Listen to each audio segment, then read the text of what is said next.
Теперь граждане России и ближнего зарубежья могут посмотреть фильм «Стальные ветра» в онлайн-кинотеатре «Ока». Фильм повествует о судьбе красноармейца Ярата в годы вооруженного восстания хемчегских крестьян. Революция!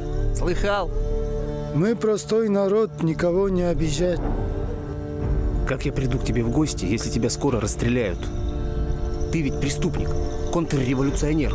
Фильм рассказывает о событиях, предшествующих образованию Тувинской Народной Республики. Кинокартина о молодом красноармейце, который попал в республику в 1919 году. Он ведет на расстрел тувинского Арата за то, что тот помог белым казакам. Мужчина решительно намерен довести Арата, чтобы его судили и расстреляли. Вокруг героев разворачивается вся история. Выход фильма на ОКО – это еще одно достижение для продюсера. В принципе, вот то, что мы на ОКО вышли, это замечательный сервис, который вот показывает на всю Россию, плюс еще на страны ближнего зарубежья. Вот ранее мы с первым нашим фильмом тоже выходили на Иви, на Телезавры и Мегаго. То есть вот, но в последнее время мы видим, что ОКО, оно тоже прям сильно развивается. И фильм «Стальные ветра» мы решили пока выставить эксклюзивно только на ОКО. На создание кинокартины потребовался год усердной работы. Как отмечает Виталий Петров, в планах есть идеи на создание новых фильмов. В принципе, да, есть в планах,